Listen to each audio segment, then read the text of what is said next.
राई होती है तो पहाड़ बनता है ना। हया, ये पाकिस्तान नहीं है।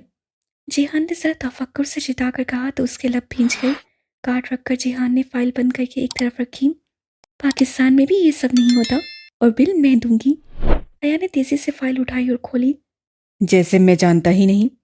जिहान की अगली बात लबों में रह गई। उसकी दाईं तरफ से एक वेटर ट्रे उठाए चला आ रहा था। अचानक एक दूसरा वेटर तेजी से उनके पीछे से आया और पहले वेटर से आगे निकलने की कोशिश की। पहले वेटर को टक्कर लगी। वो तवाज़ुन बरकरार न रख पाया और नतीजतन उसकी दाईं हथेली पे सीधी रखी लकड़ी का शटर शटर करता भाप उड़ाता सिजलर प्लेटर बीफ स्टेक समेत उलट गया। मेज पे रखे हया के हाथ पे ट्रे और गरम बीफ इकट्ठे आकर के लगे।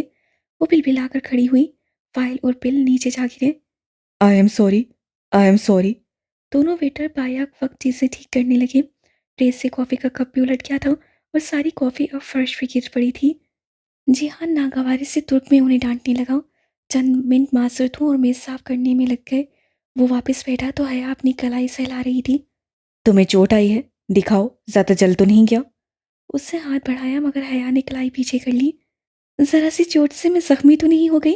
बहुत टफ लाइफ गुजारी है मैंने। बज़ाहिर मुस्कुराकर वो दर्द को दबा गई। हथेली सुर्ख पड़ चुकी थी और शदीद चल रही थी। मेरी बात और है, हाथ दिखाओ। मगर उससे हाथ गोद में रख लिया। ठीक है, इट्स ओके। कॉफ़ी का शुक्रिया, अब हमें चलना चाहिए। वो उठ खड़ी हुई। बिल वाली बात उससे भूल गई थी। मगर कॉफी तो खत्म कर लो। वो कदरे परेशानी से खड़ा हुआ। रहने दो। इंतहाई बदतहजीब वेटर से यहाँ के चलो। वापसी पे वो उसे मेट्रो स्टेशन तक छोड़ने आया था। सीधी जमीन जाती सीढ़ियों के धाने पे वो दोनों आमने सामने खड़े थे। तुम वापस टैक्सम नहीं आओगे? नहीं, वो दफ्तर यहाँ से करीब ही है, जिससे काम के सिलसिले में मिलने आया था, उस तरफ। जिहान ने बाजू उठाकर दूर एक तरफ इशारा किया। उसे सफ़ेद शर्ट की आस्तीन यूं ही कोहनियों तक मोड़ रखी थी और कोट बाजू पे डाल रखा था। टाई की नॉट अब तक ढीली हो चुकी थी। वो यकीनन उसका एक वर्किंग डे खराब कर चुकी थी। वैसे तुम क्या करते हो? वो कोट की जेबों में हाथ डाले खड़ी गर्दन उठाए उसे देख रही थी। मैं एक गरीब सा रेस्टोरेंट ओनर हूँ, इस्तकलाल स्ट्रीट पे। जो पहला बर्गर किंग है वो मेरा है। इस्तकलाल स्ट्रीट टॉक्सम स्क्वायर के बिल्कुल साथ है। देखी है ना तुमने? हम्म। उससे गर्दन दाएं से बाएं और बाएं से दाएं हिलाई। तुम इस वीकेंड पे घर क्यों नहीं आ जाती? मम्मी खुश होंगी। और तुम? बेसाख्ता लबों से फिसला। मैं तो वीकेंड पे भी रेस्टोरेंट में होता हूँ। फिर फायदा? उसने सोचा। कोशिश करूंगी। वो मुस्कुरा दी। फिर दायां हाथ जेब से निकालकर बाल पीछे हटाए। तुम्हारा हाथ अभी तक सुर्ख है। अगर किसी दोस्त ने पूछ लिया तो क्या कहोगी? कह दूंगी कि कतली बर्फ के साथ कीचड़ थी घास पे वहीं फिसल गई। उसे लापरवाही से शाने उचकाए। अब कजन के साथ कॉफी पीने का किस्सा सुनाने से तो रही। फिसल गई तो हथेली रगड़ी गई। हाँ। और घुटने? जिहान ने मुस्कुराकर उसकी जींस की तरफ देखा। मतलब? अया ने अब्रू उठाए। लड़की, कवर स्टोरी पूरी बनाया करो। अगर तुम हथेली के बल कीचड़ में गिरो तो असूलन तुम्हारी घुटने पर भी रगड़ आनी चाहिए। वो चंद कदम चलकर घास के कथे की तरफ गया। झुककर 3 उंगलियों से थोड़ी सी मिट्टी उठाई और वापस आकर उसके सामने की। इसे अपनी जीन्स पे लगा दो, वरना तुम्हारी फ्रेंड्स यकीन नहीं करेंगी। इतना भी कोई शक्की मिजाज नहीं होता जिहान सिकंदर। उससे हंसकर अपने पोरों पे जरा सी गीली मिट्टी ली और झुककर घुटनों के ऊपर जींस पे मल दी। फिर हाथ चाटते हुए सीधी हुई। मैं कोशिश करूंगा कि हफ्ते की सुबह सारा काम खत्म करके घर आ जाऊं। तुम हफ्ते की शाम में जरूर आना। पहली बार उसे एहसास हुआ था कि वो कमको संजीदा तबीयत का लिए दिए रहने वाला शख्स जरूर है। मगरूर भी है और जल्दी खुलता मिलता भी नहीं। मगर अंदर से वो बहुत ख्याल रखने वाला भी है और बारीक बीन भी। जो मामूली बातें वो नज़रअंदाज कर देती थी वो जिहान की सेरिक निगाहों से छुपी नहीं रहती थी। वो जब हॉस्टल में वापस आई तो डीजे और हाले एक रसाला खोले किसी तवील बहस में मगन थी। डीजे की निगाह सबसे पहले उसके सुर्ख हाथ पर पड़ी। तुम्हें क्या हुआ है?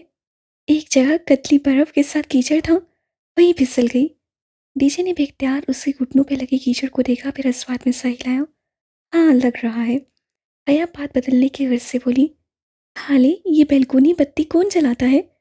जैसे ही उसके नीचे आ जाओ तो वो जल उठती है। हाले जो गौर से उसके कोट को देख रही थी उसके सवाल पे निगाहें उठाकर उसको देखा। उनमें ऑटोमेटिक सेंसर्स लगे हैं। वो अपनी रो में किसी इंसान की मौजूदगी पर या फिर तेज हवा आंधी वगैरह में खुद खुद जल उठती हैं। और दरवाज़ा बहुत देर से बंद हुआ। खुद बहुत उन दरवाज़ों के कैचर स्लो हैं। ये चौखट भी देर से आकर लगते हैं ताकि हर वक्त की ठाठ से तलबा की पढ़ाई डिस्टर्ब ना हो। डीजे ने समझ कर सर हिलाया। हमारे यहाँ भी हॉस्टल्स में ऐसी लाइट्स और दरवाजे नहीं होते। आया ने डीजे की बात तेजी से काटी। और पार्क टावर एशिया का दूसरा बड़ा मॉल नहीं है। हमें गलतफहमी हुई थी। वो जवाहर देख आई थी और उसे उस भड़क पे हफ्फत हुई थी। हया, डीजे ने तेजाजन घूरा। हाले अभी तक हया का कोट देख रही थी। हया अलमारी की तरफ चली गई तो हाले गहरी सांस लेकर बोली, फिर हया, तुम्हें किसी हैंडसम लड़के ने कॉफ़ी पिलाई? वो जो टूटी जूती वाला शॉपर अलमारी में रख रही थी पूरी तरह चौंक कर पलटी। नहीं। क्यों? वो तेजी से बोली, कॉफ़ी चाय लंच कुछ भी नहीं। नहीं, मगर क्यों? तुम अक्लमंद जो सुर्ख कोट पहनकर गई थी शहर की सैर पे इस संबुल में, अगर इतना ज़्यादा सुर्ख रंग पहनकर और हैवी मेकअप करके बाहर निकला जाए तो इसका एक ही मतलब होता है कि आलिया ने मुस्कुराहट दबाई, कि you are looking for a date या फिर वन नाइट स्टैंड। यहाँ तो लोग वैलेंटाइन डे पर भी इतना सुर्ख रंग नहीं पहनते। अच्छा, पता नहीं। वो तानसा उनकी तरफ से रुख मोड़कर अलमारी में चीज़ें उलट पुलट करने लगी। ये दावत किस खुशी में? तुम्हारे इस खूबसूरत कोट की खुशी में। मारे तहज़ीक के उसके कानों से धुआं निकलने लगा। वो जिहान की मुस्कुराहटें, वो शाइस्तगी, वो रेस्टोरेंट ले जाना, वो सब किसी अपनायत के जज्बे के तहत नहीं था, बल्कि बल्कि वो उसे कोई बिकाऊ माल की तरह समझ रहा था। खुद को प्लेट में रख कर पेश करने वाली लड़की कोई पेशावर। उसके दिल पे बहुत से आंसू गिर रहे थे। जिहान सिकंदर हमेशा इसी तरह उससे बेइज्जत कर दिया करता था। आहिस्ता आहिस्ता वो जिहान सिकंदर के संबोल में एडजस्ट होती जा रही थी। डीजे की नींद और नसियान अलबत्ता उसे आजिज़ कर देते थे। डीजे को ज़रा कहीं टेक मिल जाती, वो आंखें बंद करके सोने के लिए तैयार हो जाती। और फिर उसका भुलक्कड़पन। हया जब भी कुछ फ़ोटोकॉपी करवाने जाती, उसे वहाँ लावारिस पड़े किसी रजिस्टर, किसी नोट्स के छत्ते, किसी किताब पे हमेशा शहनाज साई का गुमान गुजरता। वो उसे उठाकर देखती तो बड़ा बड़ा डीजे लिखा होता था। वो हर चीज़ वापस लाकर डीजे के सर पे मारा करती थी। वो डीजे ये उधर कैसे पहुंच गया कहकर हंसने लग जाती। सभांची में उनका एक मखसूस आईडी कार्ड बना था। उस पे तस्वीर खिंचवाने की शर्ट सर और गर्दन खुली रखना था। वो मोबाइल के प्रीपेड कार्ड की तरह था। गोरसल का टिकट, फोटोकॉपियर की रकम और दोपहर के खाने का बिल उसी कार्ड पे अदा किया होता था। उसमें मोबाइल के इजी लोड की तरह बैलेंस डलवाया जाता था। उन्हें इन 5 माह में हर महीने 1000 यूरोस का स्कॉलरशिप मिलना था, मगर चंद तकनीकी मसाइल के बायस किसी भी स्कॉलरशिप एक्सचेंज स्टूडेंट के फरवरी के 1000 यूरोस नहीं आए थे। उम्मीद थी कि मार्च में इकट्ठे 2000 मिल जाएंगे और फिर आगे हर महीने बाकायदगी से मिला करेंगे। तब तक पाकिस्तान से आई रकम से गुजारा करना था। सो आजकल सब एक्सचेंज स्टूडेंट्स का हाथ तंग था। दोपहर का खाना वो सभांची के डाइनिंग हॉल में खाती थी। रात का खाना अपने कमरे में खुद बनाना होता। हर ब्लॉक में एक किचन था जहाँ पर हर स्टूडेंट अपना नाश्ता और रात का खाना तैयार करता था। मसला ये था कि वहाँ पर तलबा के लिए खसूसी डिज़ाइन करदा चूल्हे थे। इस खतरे के पेश नज़र कि कहीं कोई पढ़ाई में मगन चूल्हे पे कुछ रख कर भूल जाए या गैस खुली छोड़ दे और नुकसान हो। वो चूल्हे ऑटोमेटिक थे। हर 15 मिनट बाद जब चूल्हा खूब गर्म हो जाता तो खुद ब खुद बंद हो जाता। फिर 5 मिनट बाद दोबारा जल उठता। उनको बंद होने से रोकने का कोई तरीका ना था और ऐसे बेकार चूल्हों पे देसी खाने पकना नामुमकिन था। हॉस्टल के ब्लॉक से करीब ही एक बहुत बड़ा लग्जरी सुपर स्टोर दिया सा था। दिया उसका नाम था और सार तुर्क में स्टोर को कहते थे। वो दोनों दिया स्टोर से राशन लाती और बिल आधा आधा तकसीम कर लेती। एक रात हया खाना बनाती और वो बहुत अच्छा सा देसी खाना होता। दूसरी रात डीजे की बारी होती और वो जो वो बनाती वो कुछ भी होता मगर खाना ना होता। डीजे, मैं ये तुम्हारे सर पे उलट दूंगी। वो जब बगैर भुनी उबली हुई सब्जी का सालन देखती या फिर उबले चावलों पे ऑमलेट के टुकड़े तो डीजे पे खूब चिल्लाया करती थी। और फिर तुर्की के मसाले, वो इतने फीके होते क्या यार, 4-4 चम्मच भर के सुर्ख मिर्च डालती तो वह मुश्किल जरा सा जायका आता। खाने उसके भी फीके होते मगर डीजे से बेहतर थे। अलबत्ता अपने कमरे में रोज़ जब सुबह होती तो डीजे बंक की सीढ़ियाँ छत फलांग कर उतरती और उसी तरह निहार मुँह खिड़की में खड़ी हो जाती। फिर पट खोलकर बाहर चेहरा निकालकर जोर से आवाज़ लगाती, गुड मॉर्निंग डीजे। और जवाब में दूर किसी ब्लॉक से एक लड़का जोर से पुकारता। टीबे। गालबन वो डीजे के अल्फाज ठीक से नहीं समझ पाता था। डीजे रोज सुबह सुबह यही अमल धराती। उसके टीवी कहने के बाद वो पुकारती, जालील। और वो लड़का जवाबन चिल्लाता, दादी। उसके बाद हया कंबल से मुंह निकालकर कुशन उठाती और डीजे को जोर से दे मारती। यूं उसकी और उस अनदेखे लड़के की गुफ्तगू एहतमाम पसीर होती। घर रोज ही बात हो जाती थी। अलबत्ता मोबाइल के रजिस्ट्रेशन में मसला हुआ था। डीजे का तो रजिस्टर हो गया, मगर हया के साथ हुआ यूं कि उसके पासपोर्ट पे जहाँ एंट्री की तारीख 5 फरवरी लिखी थी, वहाँ ऊपर ऑफिसर के दस्तक के बायस 5 का हिस्सा बज़ाहिर 6 लग रहा था। तारीख का ज़रा सा फ़र्क मुश्किल पैदा करने लगा और उसका फ़ोन रजिस्टर ना हो सका। वो तुर्क सिम इस पे इस्तेमाल नहीं कर सकती थी, क्योंकि हफ्ते बाद गैर रजिस्टर फ़ोन पे तुर्क सिम ब्लॉक हो जाती। तो हाले ने उसे अपना एक पुराना मोबाइल सेट ला दिया और वो उस बदसूरत मोटे भद्दे फ़ोन को बर्दाश्त करने पे मजबूर हो गई। अपने मोबाइल पर उससे पाकिस्तानी सिम लगा दी थी और वो रोमिंग पे ठीक चल रहा था। तुम्हारा कहाँ का प्लान है? आया ने चावलों की प्लेट में से चमचा भरते डीजे से पूछा। ये पुलाव उसका और डीजे का मरऊब तरीन खाना बन चुका था और साथ तुर्क कोफ्ते और फलों का सलाद। वो दोनों आमने सामने डाइनिंग हॉल में बैठी जल्दी जल्दी खाना खा रही थी।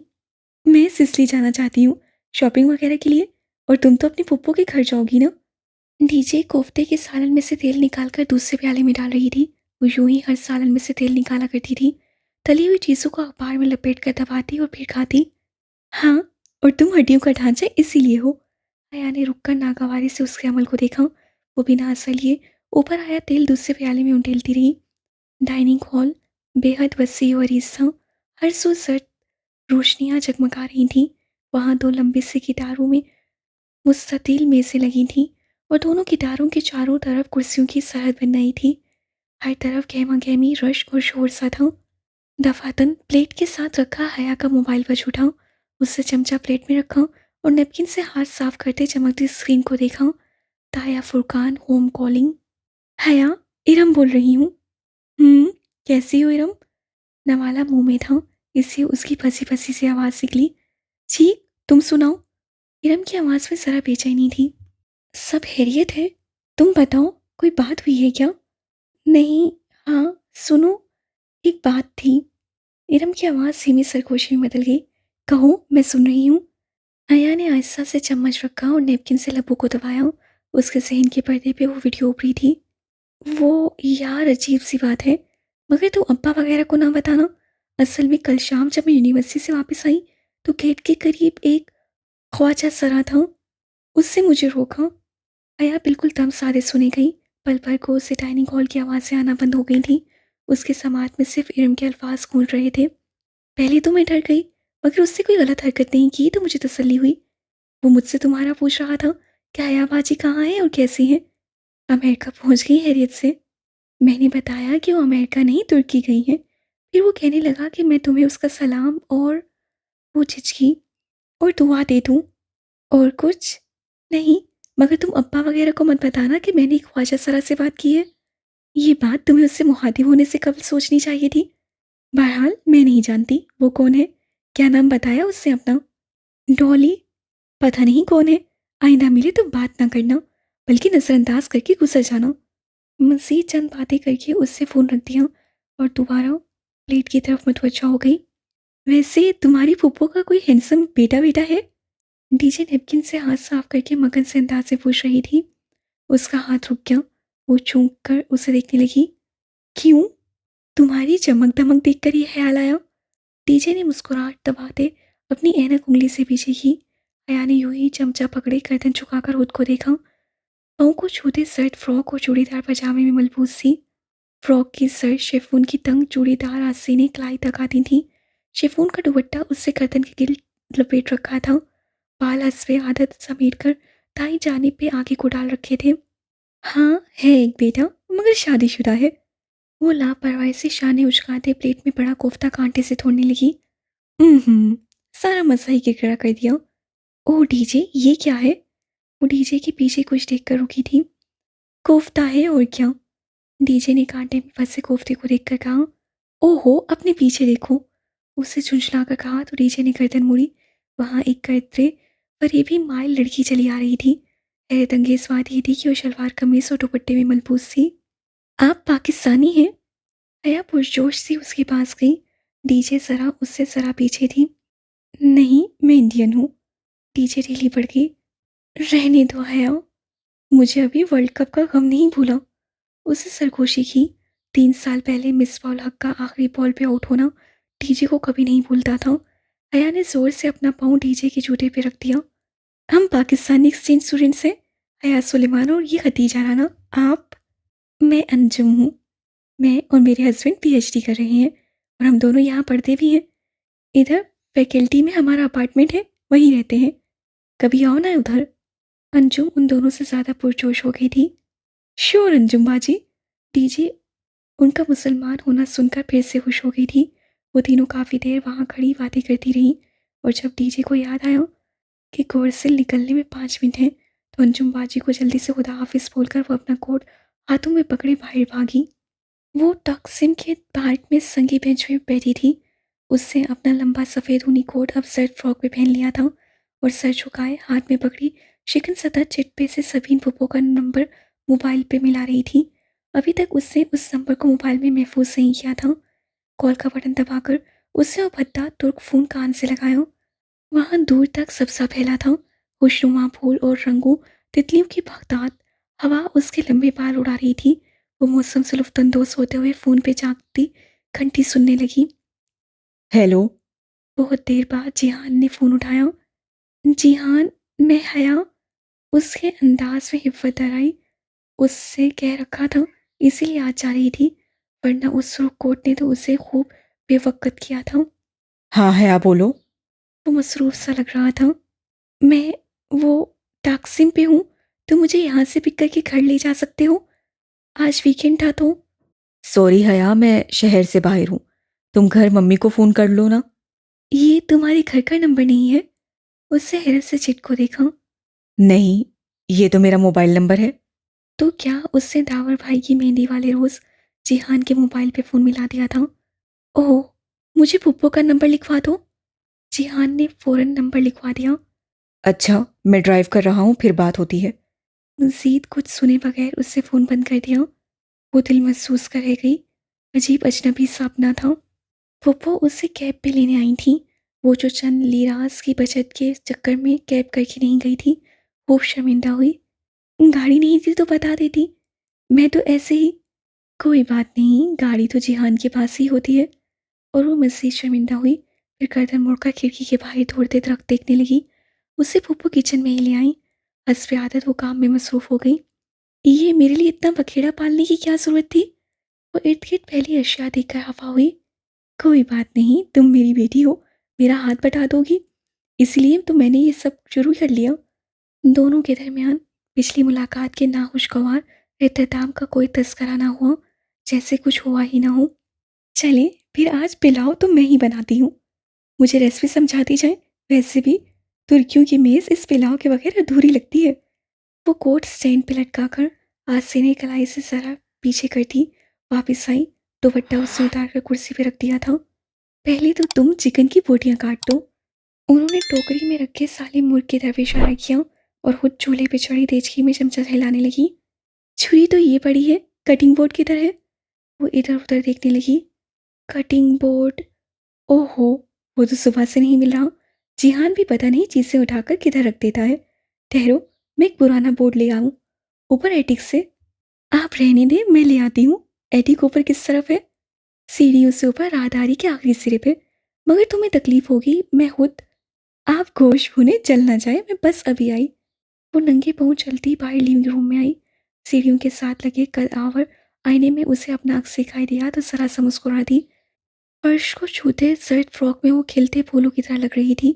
गले का घाट खुला था और उसके दाने पे छोटे छोटे सूरजमुखी के फूलों की लेस नीम दायरे में लगी थी। यूं लगता था कि उसकी खूबसूरत लंबी गर्दन में सूरजमुखी के फूलों का ढीला सा हार लटक रहा हो। उससे उंगलियों से फ्रॉक पहलुओं से जरा उठाया और नंगे पाँव लकड़ी के सीनों पर चढ़ने लगी और राहदारी के आगाज में एक कमरे का दरवाज़ा बंद था। शायद वो जिहान का एक कमरा था। अभी घर में दाखिल होते हुए पुप्पो ने कुछ ऐसा बताया था। वह एक नज़र बंद कमरे पे डालकर आगे बढ़ गई। फ्रॉक अब उससे पहलुओं से छोड़ दिया था।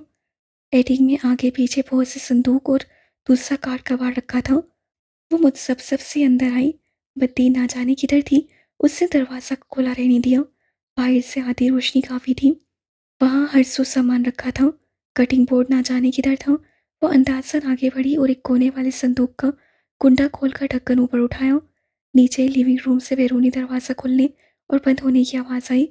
साथ में जिहान और पुप्पो की मिली-जुली आवाज़ें। यकीनन वो आ गया था। वो मुस्कुराकर संदूक पे झुकी। उसमें इलेक्ट्रिक का कोई टूटा-फूटा सामान रखा था। कटिंग बोर्ड कहीं ना था। हया ने ढक्कन बंद किया और निस्बतन सादा कोने में रखे संदूक की तरफ आई। अपने अक में उसे राहदारी से किसी दरवाजे के होले से खुलने की जरर सुनाई दी थी। जिहान इतनी जल्दी ऊपर पहुंच गया, मगर वो पलटी नहीं और संदूक को खोलने लगी, जिसके ढक्कन के ऊपर गर्द और मकड़ी के जालों की तह थी। उससे चंद चीजें उलट पुलट की तो बेख्तियार गर्द नत्थों में घुसने लगी। उसे जरा सी खांसी आई। पूरा एटिक बेहद साफ था, मासवाए उन कोने में रखे 3 संदूकों के जैसे उन्हें ज़मानों से ना खोला गया हो। उसकी पुश पे एटिक का अधखुला दरवाज़ा होले से खुला। कोई चौखट में आन खड़ा हुआ था, क्योंकि राहदारी की आधी रोशनी का रास्ता रुक गया। पल भर में एटिक नीम तारीक हो गया।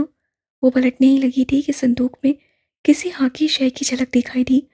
उसने दोनों हाथों में पकड़कर उसे ऊपर निकाला। वो लकड़ी का तख्ता नहीं था, बल्कि एक अकड़ा हुआ कपड़ा था। हया ने कपड़ा खोलकर सीधा किया। एक पुरानी कर्द आलूद हाकी की शर्ट, ऊपर सजे सितारे, तमगे और नाम की तख्ती। चौखट में खड़ा शख्स छोटे छोटे कदम उठाता उसकी तरफ बढ़ने लगा। आया ने नीम अंधेरे में आंखें फाड़ फाड़ कर वो तख्ती पड़ी। सिकंदर शाह। उससे बेख्तियार रैंक देखा। वो कर्नल की निशानदही करता था। वो शर्ट हाथ में पकड़े किसी उलझन में गिरफ्तार पलटी और एकदम झटके से पीछे हटी। उसके अक में जिहान नहीं था, वो कोई और था। दराजकद, कनपट्टियों और पेशानी से झलकते सफ़ेद बाल, सख्त नकूश, नाइट गाउन में मलबूस। वो कड़ी निगाहों से उसे देखते करीब आ रहे थे। वो सांस रोके उन्हें देखे गई। वो ऐन उसके सर पे आए और एक झटके से उसकी गर्दन दबोची। मेरी जासूसी करने आई हो? उसके गले को दबोचते वो घुर रहे थे। बेख्तियार उसके लबों से चीख निकली। शर्ट उसके हाथ से फिसल गई। उससे अपनी उंगलियों से गर्दन के गिर जकड़े उनके हाथ को पकड़कर हटाने की कोशिश की, मगर बेसुध। पाकिस्तानियों ने भेजा है तुम्हें। अपने मालिकों से बोलो, उन्हें ब्लूप्रिंट्स कभी नहीं मिलेंगे। छोड़े मुझे। वो जोर से खांसी। उसका दम घुटने लगा था। वो उसका गला दबा रहे थे। कोई मुझ तक नहीं पहुंच सकेगा, कभी नहीं। हर चीज आगे दे दी गई है, हर चीज। उन्होंने उसे गर्दन से दबोचे उसका सर खुले संदूक पे झुकाया। वो तड़पने चिल्लाने लगी। छोड़े मुझे। वो अपने नाखून उनके हाथ में चुभाकर उनको हटाने की नाकाम सही कर रही थी। तुम्हें वापस नहीं जाने दूंगा। वो ब्लूप्रिंट्स तुम्हें कभी नहीं मिलेंगे। हया का सांस रुकने लगा। उसका सर संदूक में देकर ऊपर से ढकना बंद कर रहे थे। उसे लगा वो मरने वाली है। अम्मी, अम्मी। वो वहशत से चिल्लाने लगी। वो उसको गर्दन से दबोचे उसका सर मुंह के बल अंदर दे रहे थे। गर्द से हटे संदूक में उसका सांस उखड़ने लगा।